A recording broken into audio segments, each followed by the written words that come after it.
김성환의 행간 시사평론가 김성환 씨 나오셨습니다. 어서 오십시오. 네, 안녕하세요. 지금 인터뷰 들으시고 한 분이 아니 근데 그 돌아가신 그 하청업체 대표도 무리하게 욕심내서 수주받은 거 아닙니까? 이런 문자가 오는데 정확히 아셔야 될 건요, 여러분.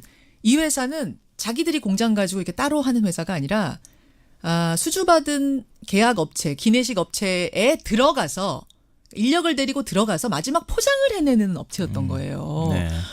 3만 명을 충분히 운영할 수 있는 회사인데 들어가 보니까 샤프도앤코라는 회사 자체가 조그맸던 거예요. 네, 그렇죠. 그러니까 기계가 100개 있어야 될 기계가 말하자면 10개밖에 없는 상태에서 만들려고 해도 인력은 충분해도 만들 수가 없는 이런 상황이었는데 여론의 오해까지 있어서 더 힘들다. 이 얘기를 꼭 좀 전해달라고 직원분들이 그러시더라고요. 참 안타까운 일입니다. 예, 화도 나고요. 행간은 뭐 가지고 오셨어요? 어제 정치권에서 부엉이 모임이 아주 큰 화제가 됐습니다. 부엉이 모임. 민주당 내 친노 친문 의원들이 주축이 돼서 만든 친목 모임이라는데 예. 정치권에 아주 미묘한 파장을 불러일으켰습니다. 예. 민주당 전당대회 판 흔들고 있는 부엉이 모임. 이 뉴스의 행간을 좀 살펴볼까 합니다. 어제부터 뭐 지금까지 계속 실검에 오르내리고 있어요. 네. 왜 하필 부엉이에요?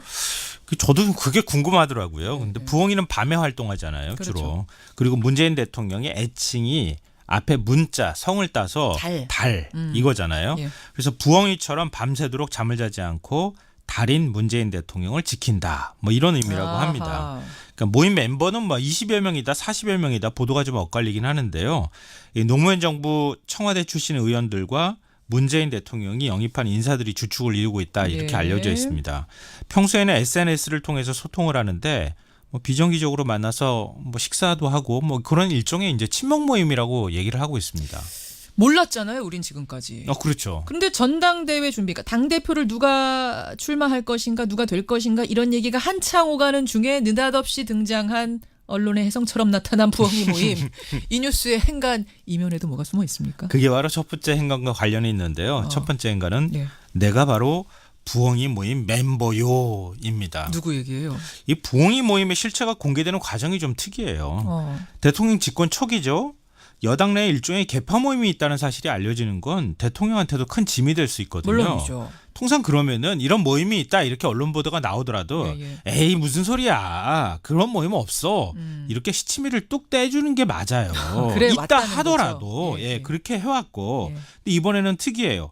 내가 바로 부엉이 모임 멤버요 자처하고 나선다는 거예요. 그래요? 박봉계 의원이 대표적인데요. 언론 인터뷰에서 내가 바로 회원이다 이렇게 인정을 해버렸어요. 전해철 의원도 뭐 나도 멤버다 이렇게 노골적으로 말은 하진 않았지만 예. 한 달에 한 번씩 식사나 하는 친목 모임이다 이렇게 인정을 했어요. 예, 모임의 예. 실체를. 그 말은 또 거꾸로 얘기하면 나도 거기 회원으로 있거든요. 이런 말하고 똑같은 거예요. 두 사람의 공통점이 뭐냐. 이번 당대표 선거에 출사표를 던진 의원이라는 거죠. 이번 전당대회는 권리당원 투표 비중이 지난번하고 비교했을 때 30%에서 40%로 대폭 높아졌거든요. 예. 친문 성향의 권리당원들한테 내가 바로 친문 핵심이요. 나를 지지해 주십시오라고 구애의 손길을 뻗치고 있다는 겁니다. 이거 지금 정치공학적으로 분석을 하신 거죠. 근데 또 이제 그쪽 뭐 박봉계 의원이나 전해철 의원 쪽에서는 그만큼 문제가 없는 모임이기 때문에 떳떳하기 때문에 투명하게 밝히는 거다 이렇게 얘기할 수 있는 거. 그렇다 하더라도 어찌됐든 그렇게 그 모임 안에 멤버라는 건 다 드러난 거니까요. 어쨌든 정치공학적으로는 지금 분위기에서 이 전당대회 상황에선 해석될 여지가 충분히 네, 있다. 그럼요. 자, 첫 번째 행간. 두 번째는 두 번째 행간은 친문, 비문 구분짓기가 시작됐다입니다. 무슨 말씀이세요?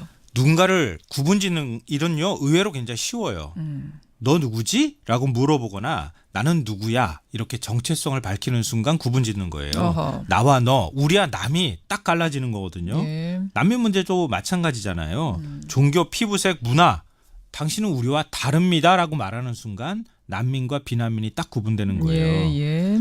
정치도 똑같습니다. 민주당 의원들 붙잡고 한번 물어보세요. 당신 친문입니까? 비문입니까? 그러면요. 제가 볼 때 100이면 100.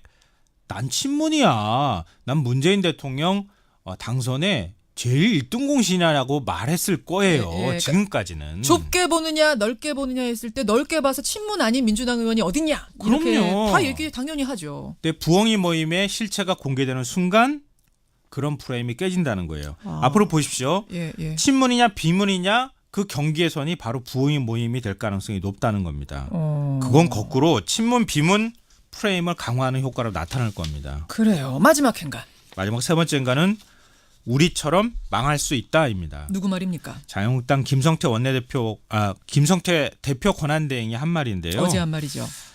문 대통령 지지자나 민주당 의원 입장에서는 굉장히 불편하게 들리는 말일 수 있어요. 하지만 이 말을 그냥 흘려들어서는 안 되는 이유가 있죠. 어떤 겁니까? 지금 친미, 친박, 또 진박 공천 이런 것 때문에 그동안에 얼마나 시끄러웠어요. 이 말이 먼 나라 얘기처럼 지금은 들릴 수 있을지 모르겠지만 예. 정권에 힘 빠지고 나중에 공천권 둘러싸고 갈등이 일어날 때 틀림없이 분란의 씨앗일 가능성이 있다는 거예요. 친문 비문 프레임이. 문 대통령 지지자, 지지의원 지금은 내가 누구요라고 과시할 때가 아니고요. 예. 정권 성공을 위해서 묵묵히 헌신해야 될 때라는 걸 잊지 말아야 될 것 같습니다. 그러니까 뭐 무슨 나무 밑에서 뭐도 고쳐 매지 그럼요. 말라고 했다는 네. 조심조심 잘 나갈 때 조심해야 된다 그 얘기 하시는 거죠? 맞습니다. 김성환 씨 수고하셨습니다. 네, 고맙습니다. 이가탄의